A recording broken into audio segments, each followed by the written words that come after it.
episode number 4. 4 episodes. 4 episodes. I was going to say episode 3 then. It's not episode 3, it's episode 4. I had to do a little count up first. Yeah. Did you see that I went straight in then? No awkward. Yeah, you did. Like right in there. No awkward stare. That's good. Yeah, but now you give me an awkward stare. But well done. 10 out of 10 for trying. Thanks. You're welcome. How was your week this week? Normally you jump in and ask me first. So how was your week? No, you asked me first last week. Oh, did I? Yeah. That was nice of me. It was. I made a point because the week before you just completely forgot altogether and just, talked about your own week. This week, I did a load of interviews yesterday with some students from the school, which was interesting, but it's tiring doing back-to-back interviews. So that was fun. I mean, they're a great bunch. They had a lot to say. So that was good.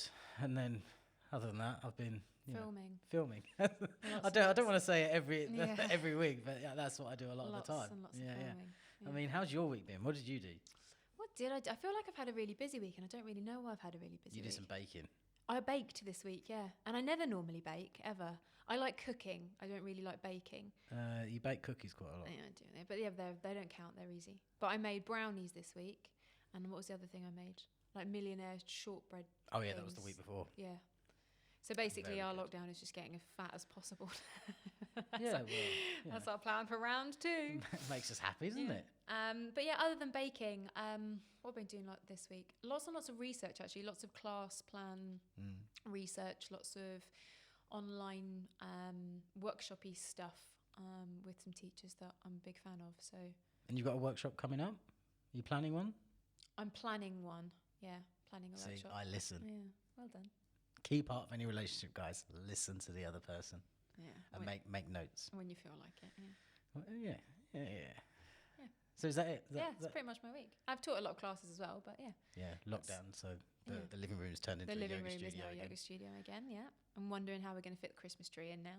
Yes, 'Cause I need to do yoga in front of it. Heidi, if you're listening, Amy has to buy the Christmas tree because after last year's episode where I ordered like a 7-foot one, I'm no longer allowed to buy the Christmas tree. No. So, who have we got on this week? We've got Bridget on this week. We have. We're so excited. Very excited. Yeah, we're very excited. Mrs. Bridget Hunt, she's been in our lives for a little while now. Many years. Many years, in fact, yeah. She's one of my top people of all people. I think she's just one of the top people. Yeah, I'd say she's one of the top people, but she's definitely one of our top people. Yeah. But yeah, I'm really excited actually because I think it's going to be really interesting. We've got a lot in common, but Bridget's path has been really interesting. Yeah. So it will be good to have a good old chit chat. Yeah. Should we bring her on? Yeah. Let's bring her on. There we go. Hey, Bridget. Hey, B. Hi. How you doing? I'm good. I'm still stuck on you saying you made millionaire shortbread. And I was about to say, where's my shortbread? Then I reminded myself I've actually put a stone on since March. And I've promised myself that if I was going to say the word good, but we don't use that word. No. I'm going to pack myself full of healthy stuff. And then at Christmas, I'm going to re-engage with huge sugar consumption. Yeah. Absolutely. But the only reason I don't want to put any more weight on is, quite frankly, I can't fit in any of my clothes. I know, right? It's the worst thing because you've got like millions of pairs of leggings and it's all you wear and then you can't fit into them and it's... Yeah. None of them. Yeah. All of them leave, when you get a bit too fat for something and they leave a mark on your skin when you take them off. Yeah, you get the line. Like when you've had an elastic band around a bit of food or something like that. Yeah, that's what I am. Like a giant bit of food, maybe dough, that's had an elastic band around it. That's exactly what I am. I feel that. My shirts are the same. I've got a wardrobe full of shirts. Can't wear any of them. Yeah. That is the story of your life, isn't it? You buy a shirt, then you can't fit it, then you fit back in again. Yeah. Yeah. Oh, yeah. The only thing is, guys, that most people have been on social media, and we must talk about social media today. Oh, that's on my list. Don't worry. Amazing. That's on my list, obviously. But most people on social media, I've noticed, have gone, yeah, I really let myself go on over lockdown. And then you see them out running, cycling, doing yoga, jumping up and down, doing online Zumba. I've done none of that. Yeah. I've actually done none of it.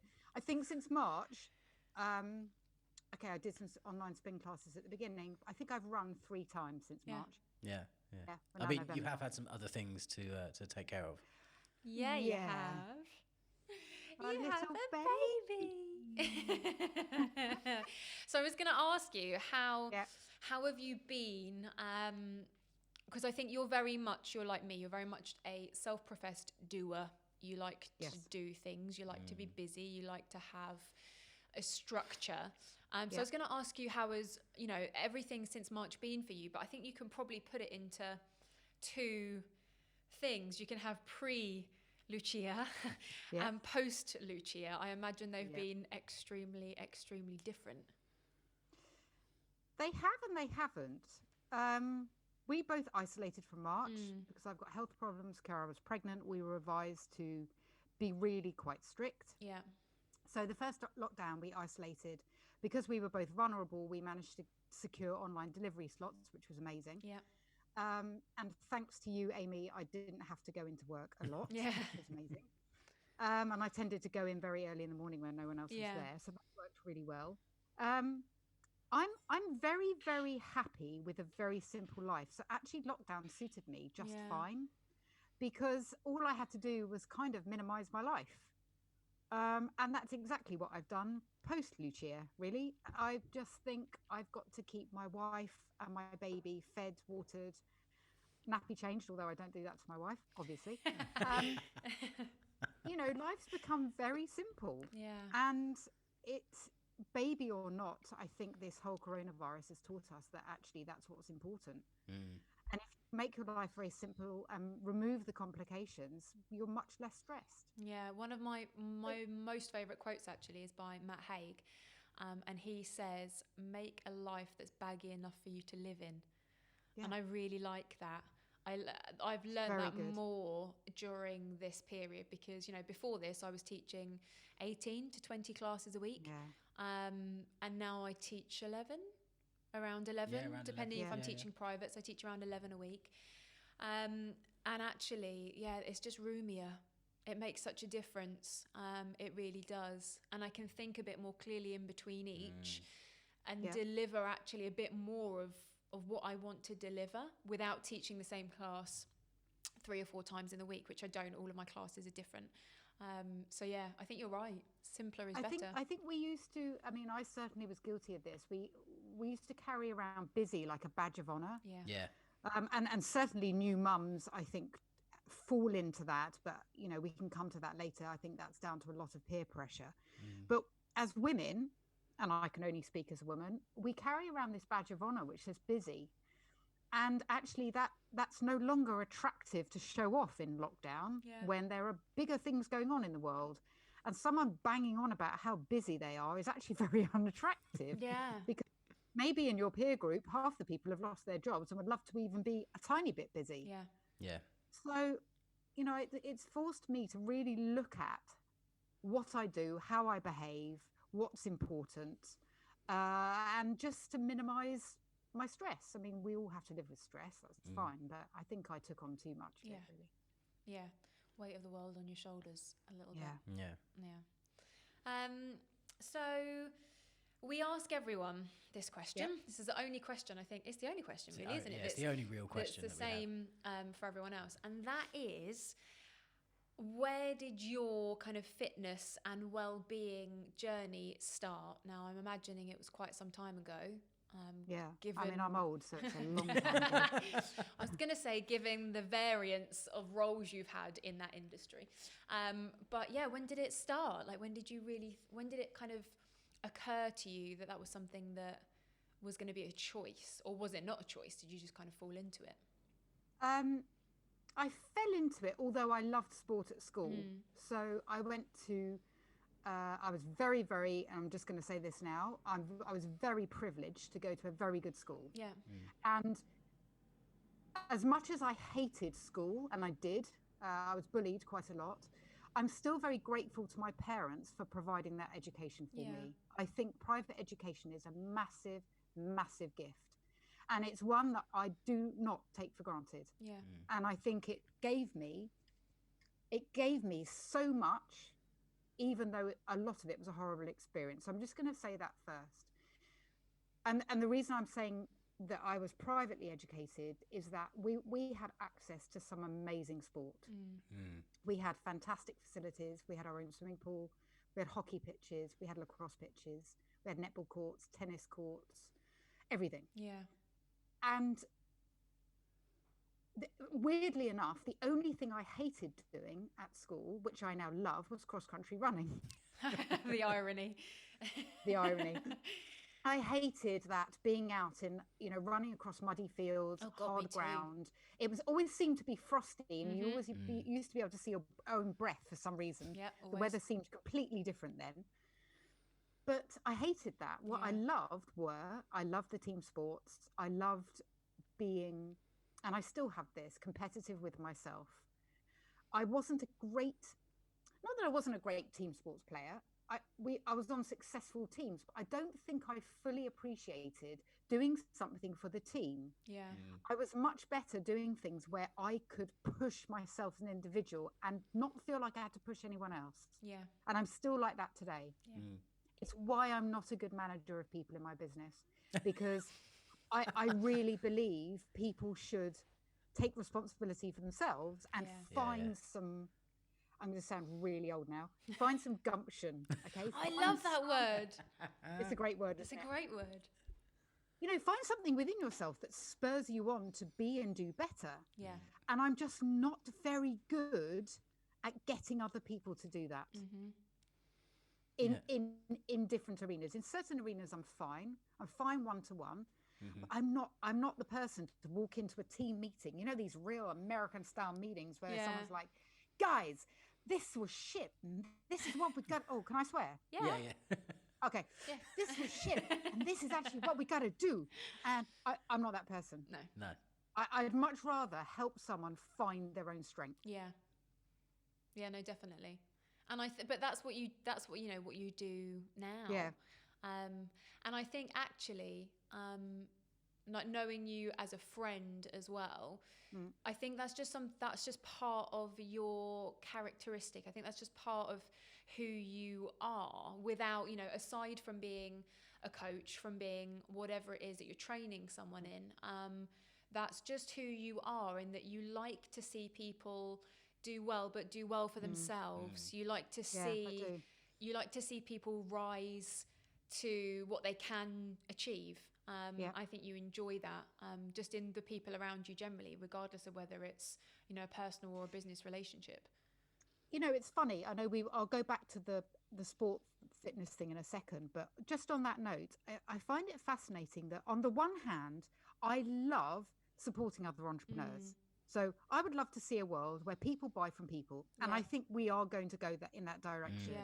I think in the future, we won't have masses of staff on a payroll.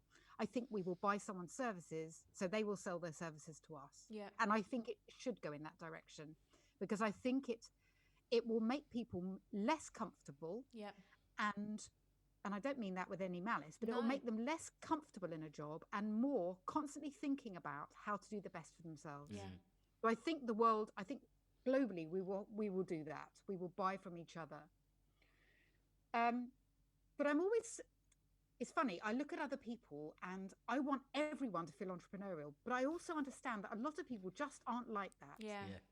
There are people, a bit like worker bees or worker ants. There are people that like nothing more to be paid a set fee for what they do, and they just come in and they get that done. Yeah. With no aspiration, and I used to get so annoyed with that, even with my own staff. Yeah. I'd look at them and I'd think, as easy as it is for me that you've been with me for 3 years now, and actually to replace you is going to cost me. Oh, I want you to do better. Yeah. I want you to go and get more money if that's what you need, to buy your own house or rent a nice flat, to go and travel the world. And I used to get so frustrated, Amy and Jono. Then I thought, actually, the world is made up with different people. Yeah. You need people that are happy to go in every day and do the same job. Yeah. So I've really changed the way I think about it. And Yeah. sorry, I digress completely away from the fitness question, which I'll now go back to. But I've been thinking a lot about it. Yeah. Because there's a lot of advertising at the moment where saying to people, everyone can be an entrepreneur. Yeah. And as the three of us know, it's freaking hard. Oh God, it's so hard. It's fucking balls to the wall sometimes. Yeah. Yeah. Carlo and I, at the beginning, I mean, we had a £50,000 overdraft. Frequently, we were going 49,500, under. Thinking, oh my God, how are we going to pay the rent? And you really do need to be a certain type of person to handle that, because otherwise it buries you. Yeah, absolutely. So sorry, I went on a complete tangent there. I get it. Yeah. But they relate really well. And actually, I think you are, out of the two of us, I can deal with that, but that's Jono's, like, that's very much your arena. I get not panicked, but I do get this sense of, I like, if I owe money, I'm unsettled. If I'm, I don't like it. Whereas you, this is not me saying Jono's in like hundreds of thousands of pounds of debt, by the way, because lol. But you do well. It doesn't irk you to have that weight on your shoulders. No. It doesn't, and Jono's very much, we have this business idea. We're going to go forward with this. But if this doesn't work, it'll be fine. Absolutely. And I think that's the difference, in that I have the idea and I create it, but in that instance, it's my baby and it's very much everything. And if it doesn't work, I don't really know what will happen. Whereas you can walk into something knowing that there's a chance it may fail, and you're okay with it if it does, because you gave it everything you had and you've tried. I think that just comes from my logical mindset. Yeah. It's that, right, these are the steps I have to take. If it doesn't work, it doesn't work. It's not going to ruin my life. It's not going to ruin me as a person. Yeah. I'll just get back up and I'll do something else. Yeah. There's always but something else that can be that's done. very much an intrinsic thing to know that if it goes wrong, it'll be okay. Whereas for me, it's what if it goes wrong? And Jono all the time is the balance to that for me, going, probably won't. If it does, big deal. You know, and I think I think you need a bit of that. You need a bit of fuck it to go into it. Like you do. You need that. But you also, Jono, I think you could really, so frequently now I ask myself, when something really stresses me out, what would Jono do? And I think it would be the title of a great business book. What would Jono do? Because I have never met someone so unflappable in the face of stress in my life. Yeah. Ever. I know. Can you imagine Jono and Carlo working together? It would be like... Maybe I'll chill him out. Maybe you would. Maybe you'd chill Carlo out. Yeah. Probably not. Probably not, no. No. It's not possible. Very much. In fact, you'd probably kill each other. Absolutely. But you'd love each other, but kill each other. Yeah. It's a real skill to walk into a fire and say, I may not have the equipment to put this fire out, but I'm calm enough to find it. Yeah. It's so hard when you're faced with a really stressful situation, business or personal, not to panic. Yeah. Yeah. And I think that's come from my yoga. Before I found yoga, I did used to get stressed. That was probably before I met you. But yeah, I did used to get stressed, but now it's just ride the wave. I don't mean to sound like a hippie, but No, you're so more yoga than I am. Jono's way more yoga. It helps than me I am. ground. It has helped me to ground myself, even if as you know, I don't practice every day. But I've still got that in the back of my mind, and it helps. Yeah. It's interesting, actually, we were talking about you yesterday, and we were thinking about questions and things, and actually we came up with like no questions and just talking points, because I was like, we can just chat to be, it's fine. Yeah, we can do it. Well, we can chat for about 3 hours. We can just chat for 3 hours, it's fine. But it was interesting, because I was like, right, so let's think of when I met Bridget. When did I meet Bridget? And I was thinking, and I was like, it was in the Zumba days, and I went to a class, I think it was at Winning Post in Twickenham. You were there and Lindsay was there. And then afterwards, Lindsay said, Bridget teaches a class at Kingston Dance Studios. And it's on I think it was a Friday night. And she was like, you and Antonia, you should both go. You should go down.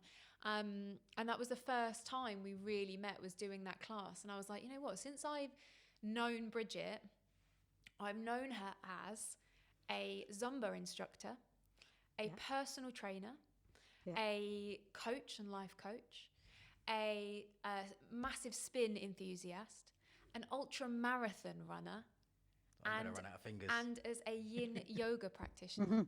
And I was Basically, sat there I and never stopped moving. I know, I was like, first of all, she never stops moving. But also, they're so varied. Yeah. There's so much variance there. And do you think that was kind of a conscious thing, or do you think that was, you know, around health, physical or mental, or was it just a exploration of new ways to move? Full disclosure, I think it's another addiction. Yeah. I think I have, such an addictive personality. Yeah. It's ridiculous. I don't drink alcohol, as you both know. Your listeners don't know that. But one of the reasons I don't drink alcohol, well, two of the reasons really. One is that I've got kidney problems, so the two don't really go hand in hand. More to the point, I think I'd be an absolute massive alcoholic if I drank alcohol. Yeah. I used to smoke, had to give that up because I started dancing a lot. Yeah. And dancers usually use it to keep thin. Great. I didn't. I used it because I freaking loved smoking. I loved it. I felt cool. I loved the taste of a cigarette, weirdly. I enjoyed smoking. I was a happy smoker. Yeah. Totally addicted. So I couldn't just have one cigarette in a day. I'd have 40. Then I became addicted to nicotine replacement. I did my fair share of drugs. Yeah. Had to stop those because that was putting me in a downward spiral. Those of you who have taken cocaine will know that in your teens and 20s, when you do it, you can bounce back. The older you get, the worse it gets and the worse you feel. And I started to feel dreadful. Yeah. So I had to knock that on the head. So I'm happy to say now that the only two addictions I have right now are probably my morning coffee and exercise. Yeah. And again, full disclosure, I think the exercise addiction is twofold. I think it is a way for me to get rid of my stress. Yeah. Especially the long distance running. I find the ultra running is it's like Zen yoga, but running. Yeah. It's long and slow and meditative, and I love it. Yeah. But the other thing is I don't want to get fat. Yeah. And I've never been a fat person. And I have no problems. And I use the word fat a lot. Yeah. I have no problems using the word fat. I think we've become scared of the word fat and we find it offensive. It's not. No, it's something it's our body term, puts on. And it's not even an image thing with me. I think for me, I love the freedom of being able to move quickly. Yeah. And I've noticed in this lockdown, the very few times I've tried to run with a stone on, it's become much, much harder. Yeah. I've realized my physical self, and I'm sure there are some very large people out there who can move quickly. Yeah. I'm not that person. Yeah. The bigger I get, the slower I get. Yeah. And I like that. I think it's an inherent safety thing with me. I like the option that actually, if shit came down, You get out. I could escape quickly. Yeah. Which is a weird thing to say. So it's definitely an addiction, but it's an addiction of sorts. Yeah. I like the fact that it gets me out. I like the fact that it forces me to meet people depending on what I'm doing. Yeah. Because I could quite easily be a hermit. And I like learning new stuff. I like learning how to, I was going to say do yoga better. There is no better yoga. Practice safer, let's say that. So really understand the postures. Yeah. I like to be able to run, not necessarily faster, but longer and injury free. So I like learning stuff to do with that. I just like self-improvement in whatever it is. And exercise is, it's an addiction, but it's a good one for me. Yeah. It's interesting as well because I find for me, I've never, well, not I say I had to, I've never spoken to anyone professionally about it, but Jono knows and you know that I get anxious. And to the extent that so far I've been able to kind of manage it fairly well on my own. But the thing that honestly will snap me out of it quicker than anything is just to move and to move quickly. And if I wake up feeling nervous, I've been all right actually recently, about maybe a month ago, for about a week. I woke up every morning and felt nervous, and there was that like pit of doom feeling in my stomach of I don't know what I'm nervous about. I cannot put my finger on it, but I don't feel okay. And I just had dread follow me around for about a week. And the easiest way for me to feel more like myself was to either to get up and go out for a walk and be outside, which is a huge thing, or I would get up, I'd put on a song, and I wouldn't meditate. I would jump up and down like a freaking loon, and just get some of it out, because it felt like I just had too much. I always err on the side of having too much energy anyway. Very rarely, only if I kind of really crash, am I like lethargic. I'm more go, go, go. Duracell bunny. Yeah, I'm go, go, go all We're both the time. fidgeters. Yeah, and I think that sometimes it just, there's a peak that it gets to, and I get to that and I'm like, there's too much. Like it has to go. Some of it has to go. And that's when I end up feeling like I did about a month ago. And I think it is just moving is the best cure. Like it really is for me, because it makes the difference between, well, it is the difference between me being able to go about the rest of my day fairly, I say with commas, normally, or being outwardly flat, but inside like vibrating with there's too much here, there's too much here. And it's weird. It's like a little a shutdown. There's inside is, it's like that swan analogy where you have like the swan on the outside that's like really serene, really calm, nothing's happening, and then underneath it's like this, and I get very outwardly despondent, but very inwardly chaotic. And moving is makes the world a difference. I like to chill. Yeah, you like to chill. I'm the opposite.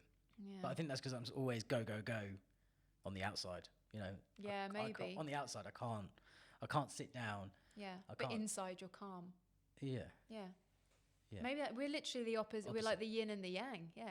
Inside I'm go, go, go. And outwardly everyone's like, Amy just looks like so, everyone always tells me, you're so, you're relaxed and you're chilled and you're calm. And actually outwardly you're like, right, I need to get this done. I need to get this done. But all with a sense of, it'll get done. It's fine. Everything's fine.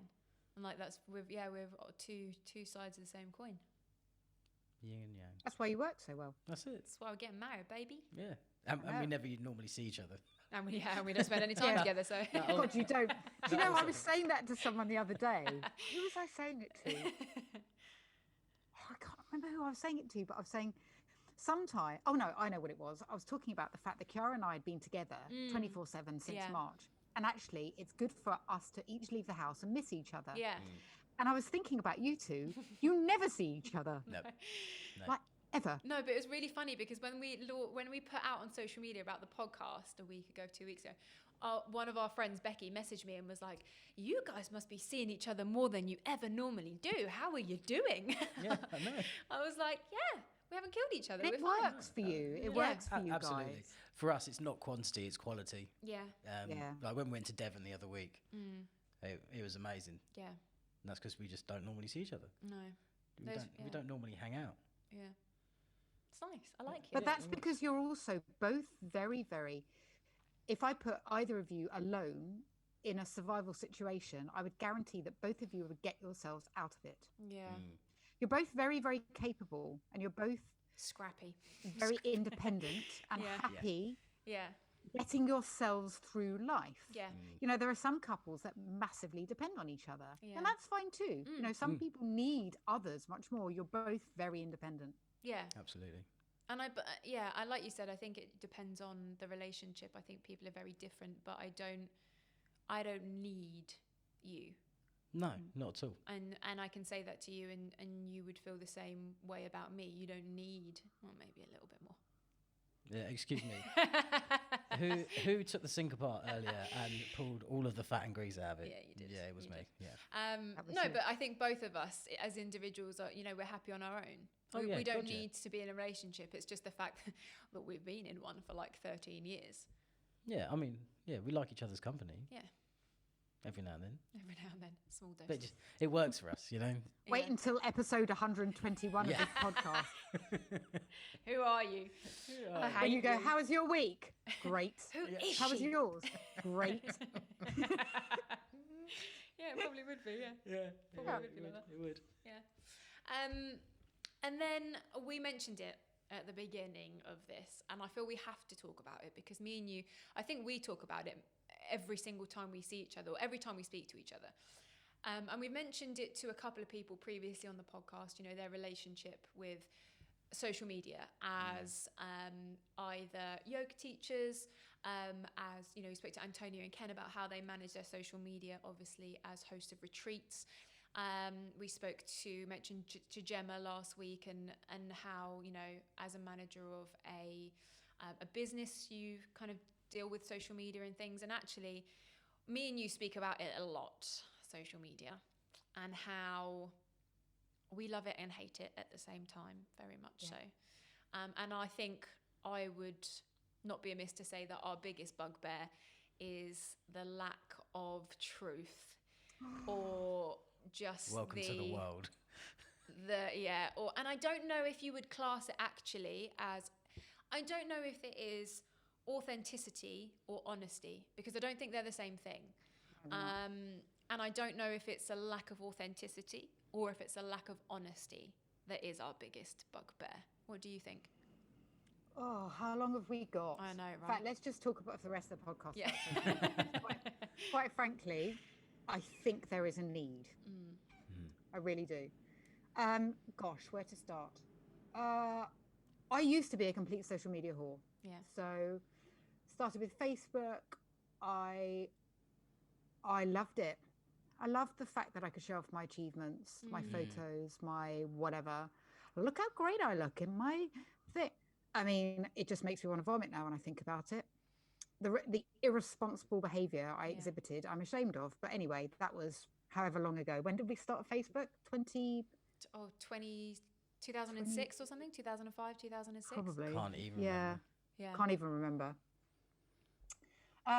So I was one of those people. I fully admit I used to show off on social media because that's what I thought the platform was for. That's what everyone did. Yep. We shared our stuff. Look how great my life is. Fabulous. So I really only stuck to Facebook then.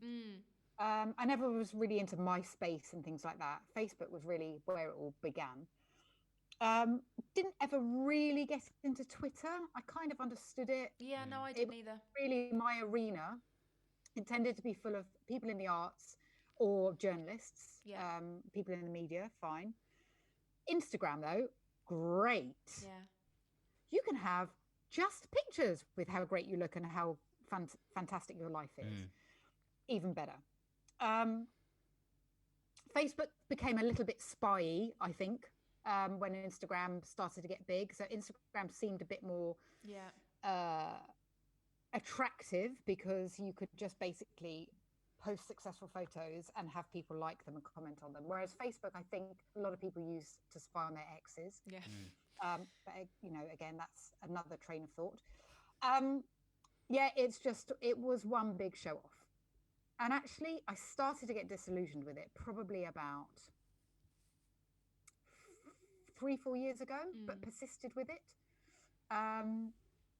Because I started to notice a trend, which was that the more attractive you looked in something, the more likes and comments you got. Yeah.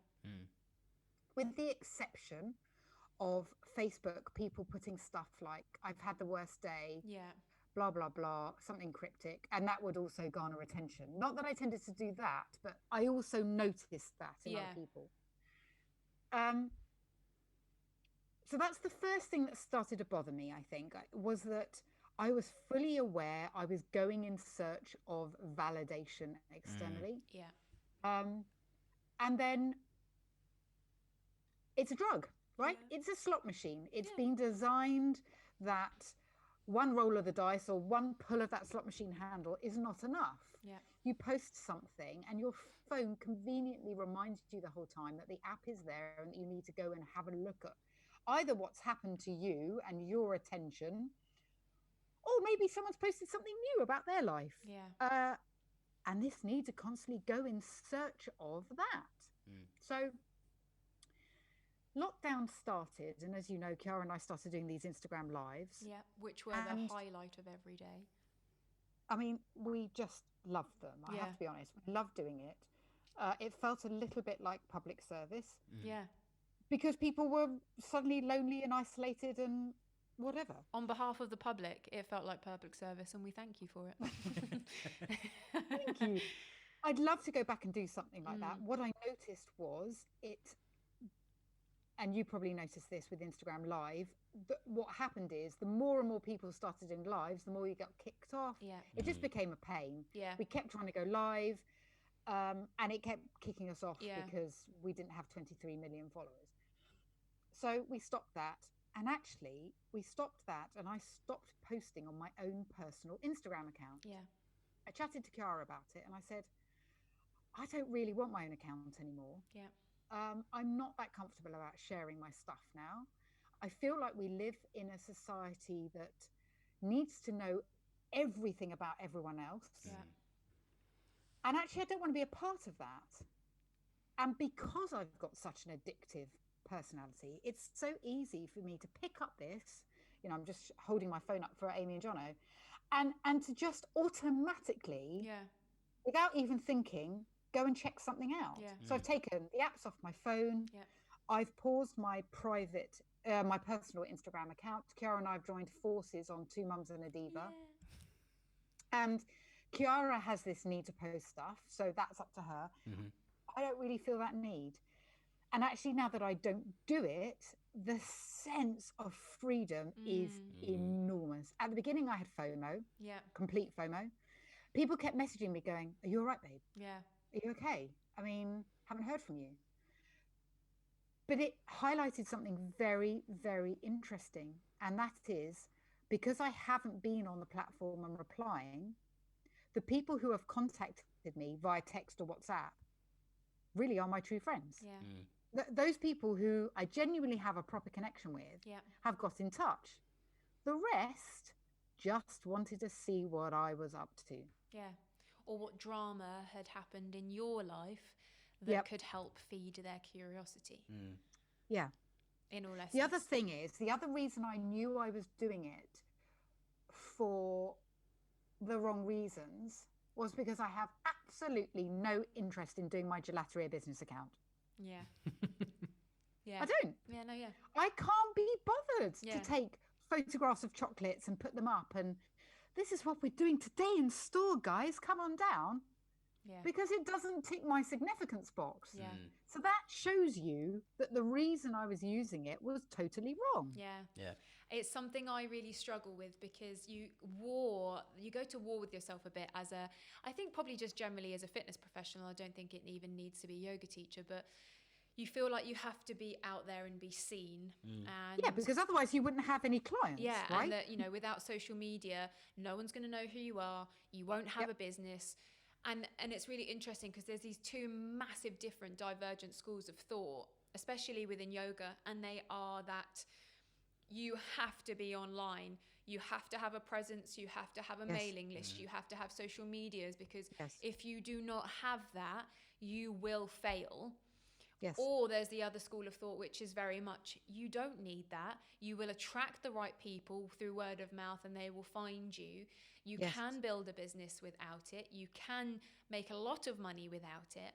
And actually, I think it's probably somewhere more in the middle. I don't think that it's particularly one. I don't think it's particularly other. But for me personally, I struggle because, oh my God, I can't be bothered to write a caption. And some of them are such bullshit. I really can't. Here's a photo, not you. Here's a photo of me in my bikini doing a handstand. Yeah. Sorry, love. Fuck you. You're not posting that photo because you want us to read your spiritual bullshit quote underneath. Talking about chakras, which, by the way, you haven't even got in the right order. So you might want to check them before you write them. Yep. Sorry, I'm ranting now. No, go for it. You just want us to validate how great you look in the bikini. I think there's a line. I have no issue with someone posting a picture of them on a beach in a handstand and underneath going, felt like it. I have no issue with that. I have no issue with someone being like, putting a picture up and just saying, fuck it, I wanted to, so this is the picture I've posted today. That's a different thing. Posting that picture and using it as clickbait and then writing what you think, you should be writing underneath it, whatever that is, God knows what's underneath there, is a different thing altogether. And this is, I think, the primary issue that I have with social media as a yoga teacher, in that people don't care about what your day looks like. They don't. No. If it's mundane, they don't care. People don't want you to take a picture of your study material or the books that you're reading, the research that you were doing. You sat in a yin pose in, odd socks and bleach covered trousers. What people want to see are the yoga poses, the being on a beach, in all essence, contortionism. That's what people want. But because people are thinking, oh, I feel bad about that, they then put a caption underneath, which is, essentially a lie. And there's just this massive wall between the two that's just really inauthentic and makes no sense. Do you know the biggest problem I have with a lot of yoga instructors, and I mean this again with no malice, I don't think it's actually their fault. I don't think they've realised it. But there are two different types of yoga instructor that I've encountered, and I've done a lot of different yoga styles. You used to do a lot of Ashtanga yoga, didn't you? Yeah. Did Bikram, I did Ashtanga. I've done a few different styles. And I'm able to spot it in a heartbeat now, because I used to be someone looking for validation. Two different yoga instructors. Those old school people who really have learnt their craft initially to help themselves in their own bodies, that they then become so passionate about the healing that they have done in themselves, whatever that looks like, that they want to help others. And they genuinely care about other people's experience in class. That doesn't boil down to whether they can do a handstand or not, or how flexible they are. It's a concern for how you leave them feeling on the mat at the end of class, period. Then there are those, and I know quite a few of them, who used to go to yoga classes because someone told them they'd get a smoking hot body. So they started going to yoga, they got the smoking hot body. Someone said to them, you'd actually make a really good teacher. Or if they were really honest with themselves, if I do this as a profession and I teach 25 classes a week, I'm going to stay really, really thin, slim, whatever you want to say. And I'll keep my smoking hot body teaching yoga. Those are the people that often tend to have the biggest following, because what they do is they turn it into a popularity contest, a contortion contest, and how good looks someone looks in their bikini. Those are the people, and a lot of them don't even realize they're doing it, that have put me off a lot of yoga. And I can honestly say you were one of the first people, Amy, when I did your class, that you weren't like that. That's because I can't do any of the contortion poses, babe.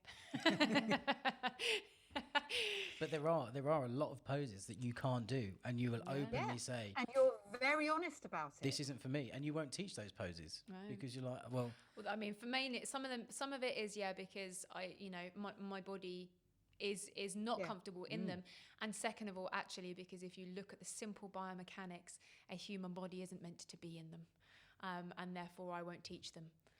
You and I, Amy, are fascinated by the human body. It's one of the things that joins us. And we are so passionate about people feeling good. That, I mean, I know people that have pushed themselves so hard they've got detached retinas. I know people that have completely messed up their shoulder girdle from doing handstands and headstands that aren't supported enough. They've thrown themselves into them without the correct strength to be able to hold themselves, shoulders protracted in that position. They're going into a handstand with their shoulders up by their ears, collapsing into it. Oh, it's okay, I've got my feet against the wall. I'm not going to fall. No, but you're going to fuck your shoulders up if you carry on like that. Again, I'm ranting. But you and I have this joy of human movement, this fascination with learning about how we can move our bodies better. And it saddens me that something that is very spiritual, is very simple, that's free to most people in India, that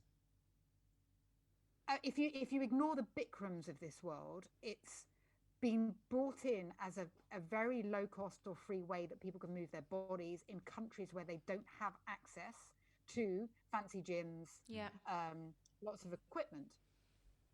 And actually, can I just bring up the walking thing in that? You know, you said you when you're feeling really overwhelmed, and this has come out of a post I saw recently that a very popular yoga teacher posted. But you and I love to go for walks when we feel overwhelmed. And this yoga teacher, she was from the States, posted a photograph of herself going for a walk where she lives on the west coast of America in this beautiful area, sort of slightly wooded area, saying, you know, come on, everyone, get yourselves out for a walk. What was it? Oh, no, started my day with a green juice. Now I'm walking in green nature. That's a fucking privilege. Oh, it's huge privilege. You know, a lot of your followers might live in high-rise council estates or tenement blocks, however, whichever country you come from. You may not have access to lots of lovely vegetables. You know, you might be going to McDonald's or fast food restaurants every day because it's a cheap, calorific way to fill yourself up. And actually, to go for a walk where you live might be dangerous, might be dark, might be dirty. And that's something that has annoyed me so much about social media, both in fitness and out of it, is that a lot of it is coming from a place of extreme privilege. And there are many people that don't have access to that. No. Maybe they're disabled, which is also very underrepresented. Maybe they can't afford to go and pay $16 or £15 for a class. Or maybe they're really, really overweight and scared to turn up to a class and expose themselves in positions where they have to bend over or they have to jump up and down and feel everything jiggle. You know, for someone very, very large, that's very uncomfortable. And it's also very difficult because obviously, I mean, we spoke about this last week as well. I'm very aware that I'm a very stereotypical image of a middle-class Western yoga teacher. I just am, and I'm very aware of that.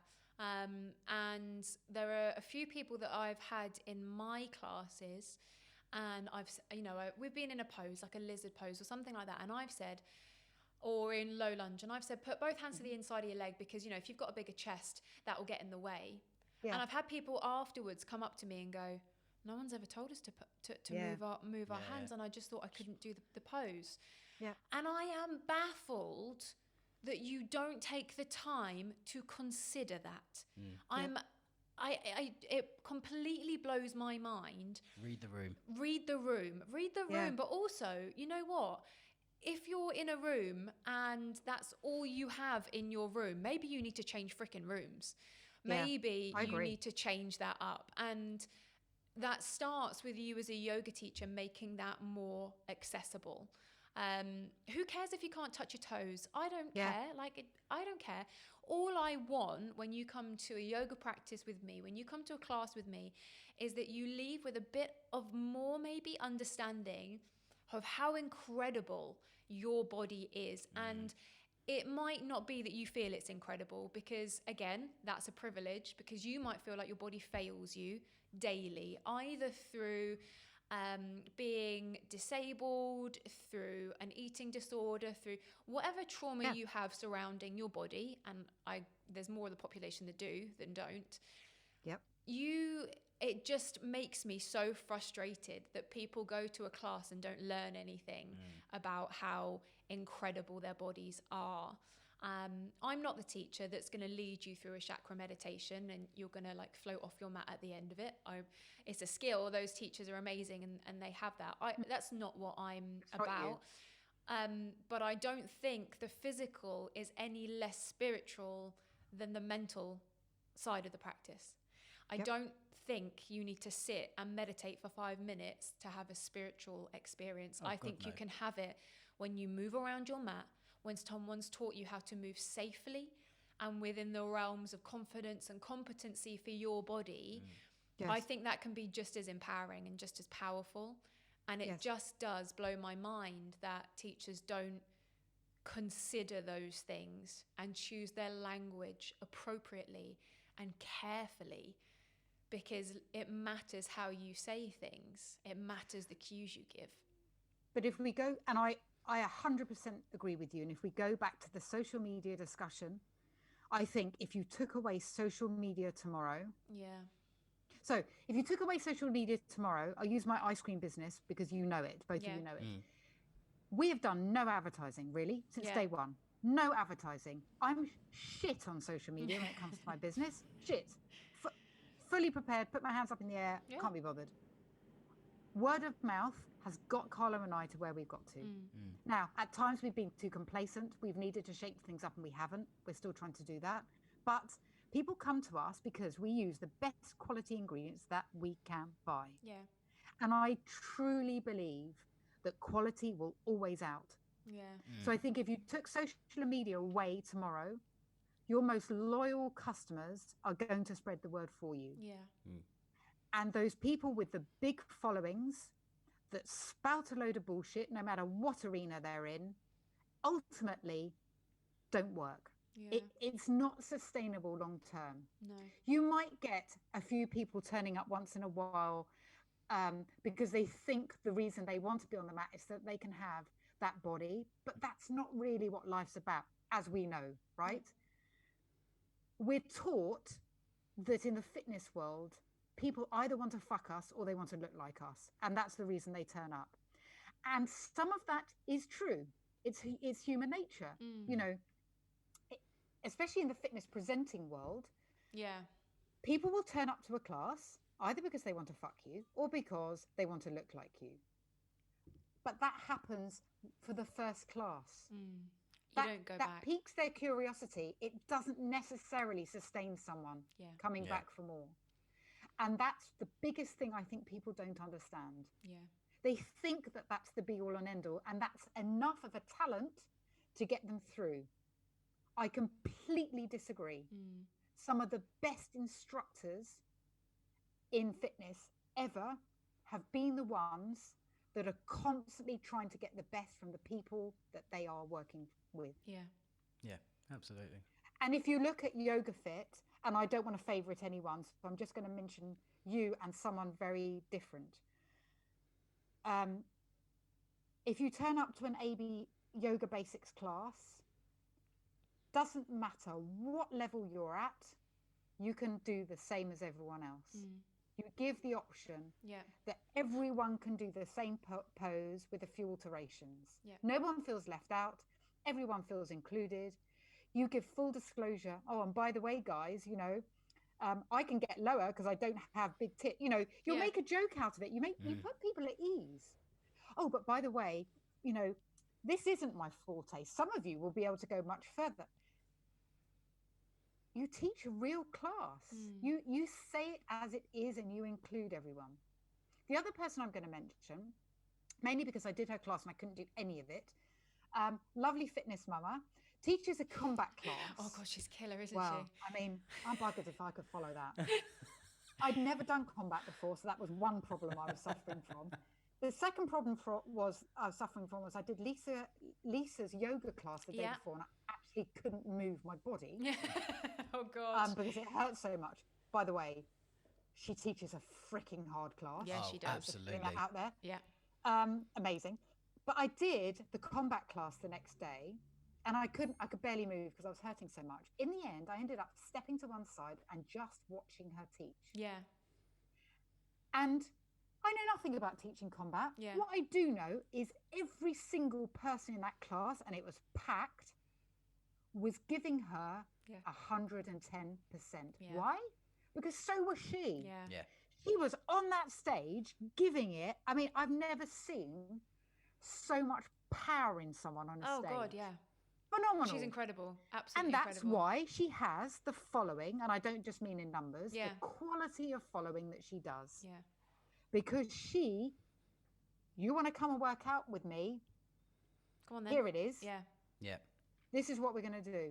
But Chiara and I also went to something very different that she taught, which was body balance, which was stunning.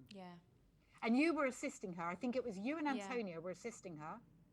I was moved to tears at the end of it. And again, she showed us a very different side of herself. She was vulnerable, she was gentle, she was inclusive. Yeah. You know, it's not about the number of followers you have.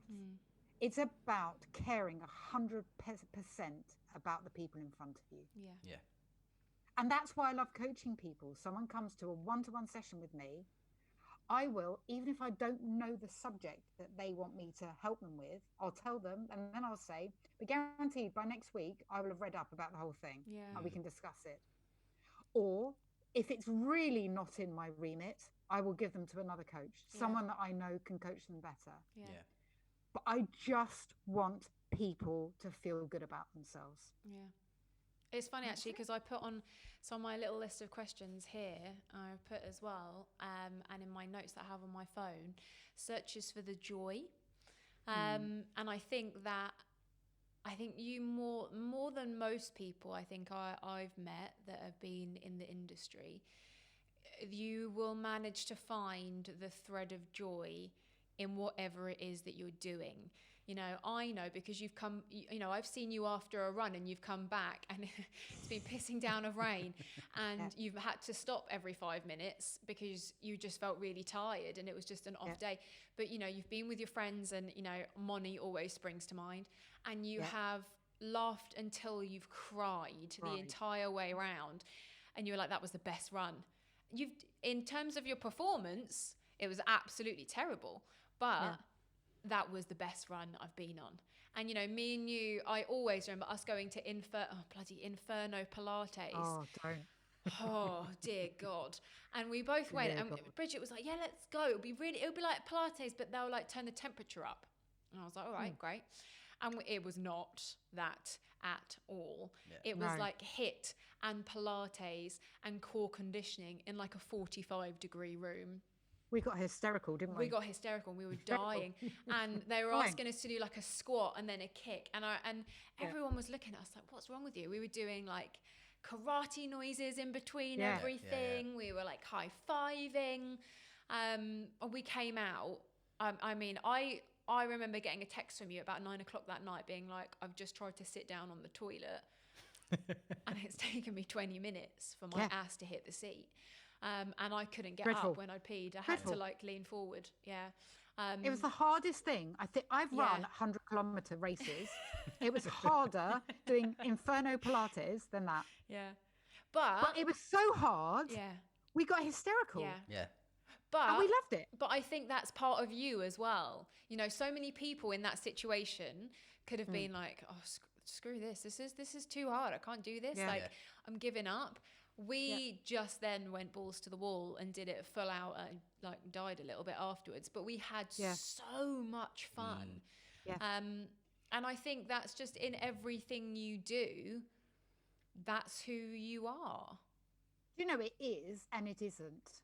And for your listeners, I'm going to disclose something now that I haven't actually put out on the public forum, but I don't mind if you're happy for me to talk about it. I'd like to just mention it because it's valid.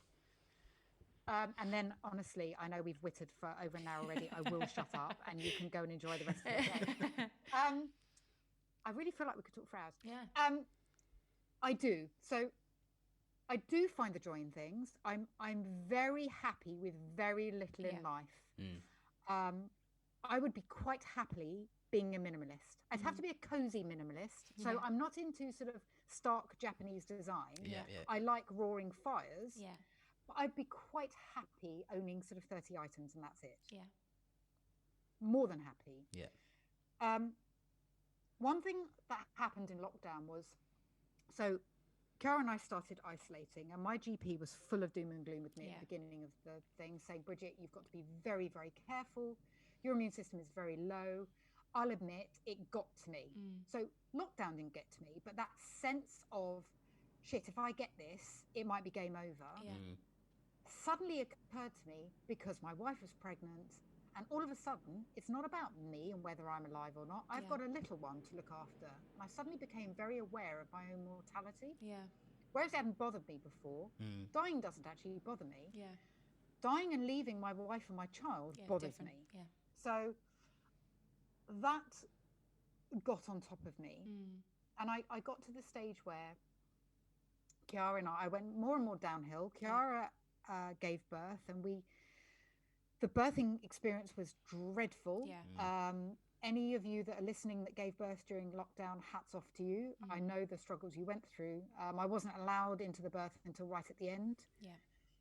The birth was fine, but we had big complications afterwards. And then an hour after she gave birth, I had to leave the hospital, COVID regulations, leaving my wife in complete and utter disarray and panic. And not being able to spend any time with my newborn baby in a heat wave. It was dreadful. And then we got the Kiara home. Oh, so then the next day I tried to go and visit Kiara, and they wouldn't let me onto the ward because I wasn't a husband. You can imagine how that went down. That was another chipping away at the ice block that got smaller and smaller. Got Kiara home and the baby, and it was so hot. It was like 37 degrees. We ended up having to sleep on the floor, on the ground floor of our house, and it just all got too much. Kiara really struggled. I really struggled. We were then under the psychiatric department at the hospital, both of us. We both sought help. Anyway, cut a long story short, Kiara is getting through it with the help of talking therapy.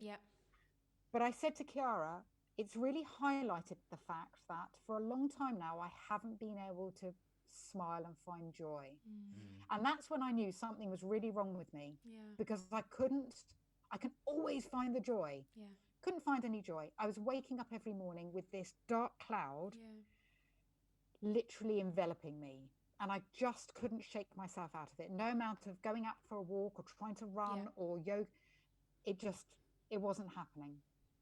So I made the call to my GP and discussed it with her, and she said, listen, Bridget, you've got two problems. You are menopausal and you're depressed. And your depression now is clinical. You know, we use this term mental health a lot, and I think we use the term depression a lot and anxiety a lot. Different things. What I realized, this true clinical depression, you cannot just shake yourself out of. No. I'm now taking this SSRI called sertraline. I feel like a different person. I feel like Bridget is back. I'm finding the joy. I can laugh at myself again. You know, Kiara said, I knew you weren't right when you stopped being able to take the piss out of yourself. And I am now. I can laugh again. We had hysterics last night, Kiara and I, for about 20 minutes. So much so, she nearly weed herself. And I feel the joy again. And without that medication, I think I would still be down there. I would still be very, very low. And the reason I'm sharing this with you all is because on my own podcast, which I haven't done for a while, I'm full disclosure on that. And it's really important for me because I think a lot of people think that I am this happy-go-lucky, successful business person. I'm here to tell you, well, I am, but actually sometimes I need help. And there is no stigma in asking for help. And actually it's made me feel like me again. So connecting that with a social media discussion, there are too many people on there saying that fitness is the answer to mental health. And this not. It helps. It helps. Definitely. But I think and this is, I've had discussions with people about this before as well, is that having diagnosed depression, having diagnosed anxiety, eating disorders, OCD, schizophrenia, it doesn't matter, whatever it is very different from you being able, from you experience something, an emotion or whatever it is that you can pull yourself out from. Because I looked up, I have to say, counsellors in my local area and was like, okay, so I've got a list of them. I've had a look through. I think I know which ones would be most appropriate for me. And maybe then I start having that conversation with them. And actually, after the end of that week, I'd come kind of back out of that and felt very much myself again. If I go there again, I won't hesitate to reach out and speak to someone. But the difference is that I could pull myself out and I could function. And it's a different thing altogether. And I think there's a blurring because we hear a lot of the time it's okay to not be okay. And whilst a beautiful sentiment, it's also okay to be okay. And I think mental health becomes a trend. Yes. whereby we say, you know, I'm feeling anxious today. That's fine. That doesn't mean you have anxiety. No. It's a different thing.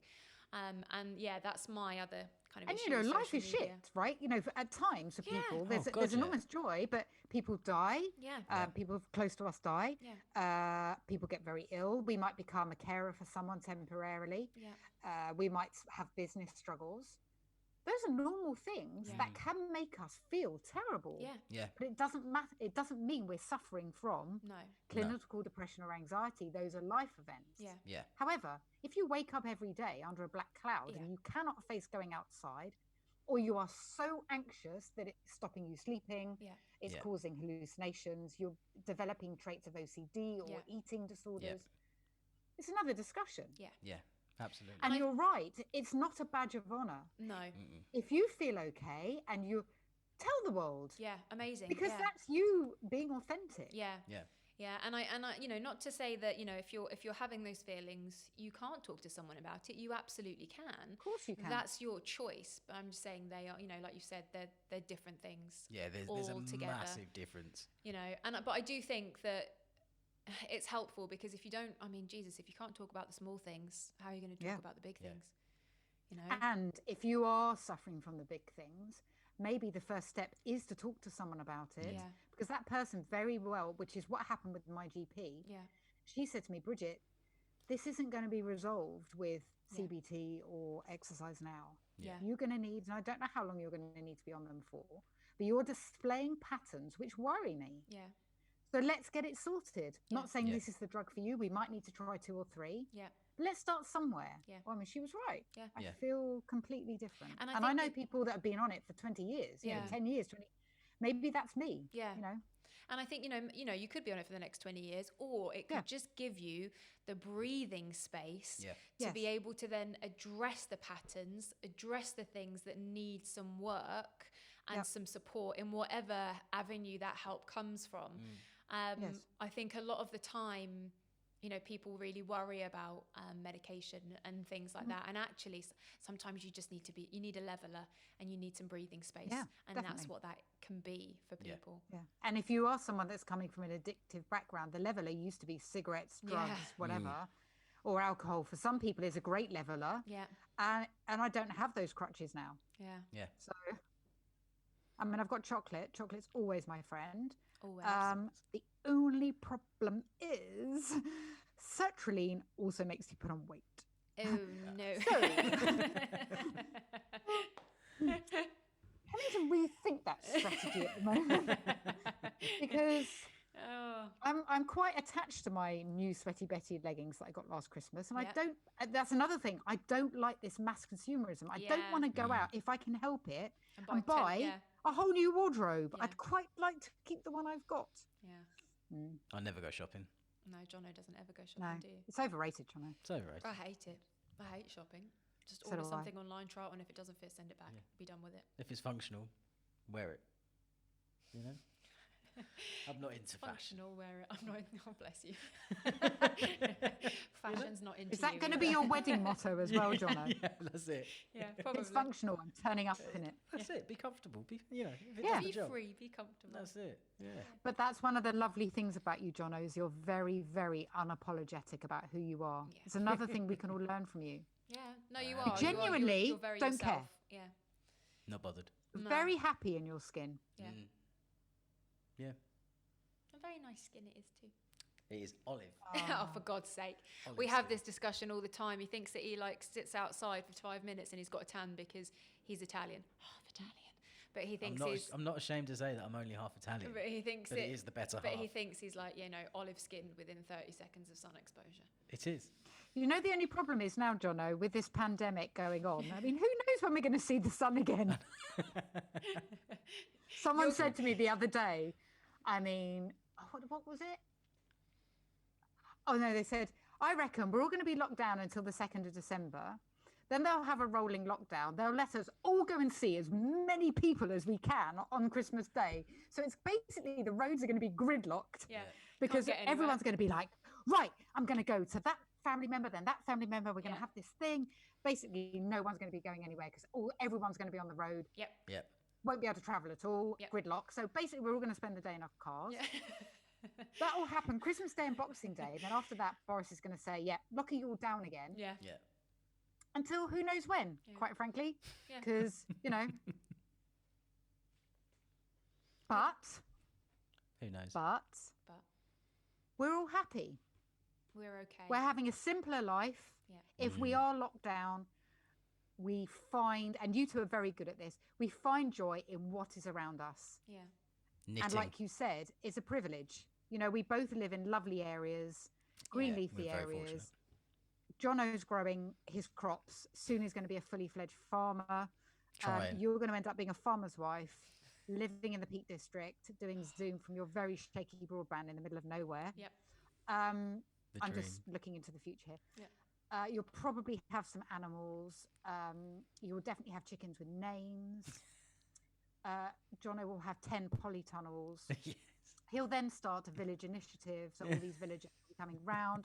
He'll be giving them their own plot on your land. You'll have a kitchen back door that's always open. Constant cups of tea. The dream. It's basically That's the good basically life. what I see happening. Yeah. It's the good life. I do look at Because- farms on a regular basis. Yeah. You two, the reason I'm saying this, I mean, who knows whether it will happen, but you two, I know, could do that and be equally as happy as you are now living in a town. Mm. Why? Because you're both very happy in the skin you're in, with the skills you have, with this curiosity to constantly better yourself in whatever you're doing, which I think makes people feel alive, Yeah. with very few possessions. And the possessions you have really mean something and you make them last. Mm. And I think if it's one thing people take away from you as a couple, it's not that you're an amazing sound guy, Jono, a technician. Amy, it's not that you're the most incredible yoga teacher. Is that you're both very, very comfortable with what you have in the skin you're in. Yeah. And it's a great lesson. Oh, that was nice. Oh. Nice little ending point, wasn't it? was. Oh, It thank you, was. B.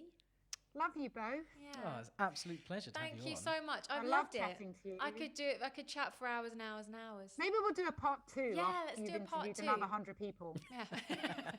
well, when we get to the stage where we hate each other after Yeah. 100 podcasts, and then we'll have you back on and we'll see what the atmosphere I'm is going like to get you around on my soon. podcast, definitely. Yeah, I'm going yeah. to get you on mine in bed with Bridget. Yeah. But I think you two, even if 100 episodes in, and you say, how's your week? Great. Great. We'll still have a laugh. Yeah, we Oh, will. absolutely. We will. Absolutely. Oh, we love you, B. Oh, Love thanks. you. We love you. I'm going to go and cuddle my baby now. Go and Oh, cuddle your stop baby. it. Give her a kiss from me and beautiful will. Kiara. We love you. We love you. Love you. Bye. Bye. Now she's gone. She's gone. And that brings us to the end of episode 4. Yeah. That was amazing. That was a lovely chat. That was. We love B very much. We don't do. We do. She is superhuman She is a superhuman. in every sense of the word. Yeah. Words. And really lovely to have such a frank and honest chat with her. I mean, when you speak to Bridget anyway, that's very much what happens, whether it's on a podcast or not on a podcast. But it's really lovely to have that level of honesty and openness. Yeah. When you're chatting to someone. And if you find yourselves in Richmond, go and check out her ice cream shop and chocolate shop. Gelateria Danieli in Brewers Lane, and also Danieli on the Green. And they also have one in Kingston as well, in the Bento Centre, which is currently still open for ice cream, and they do the best gelato and the best chocolates. And they also do things if you're vegan as well. So if you're vegan, Something for everyone. something for everyone. All right, guys. Well, don't forget to like, subscribe, follow, and until next time, Yeah. well, we'll see you later. Thanks, guys. Bye.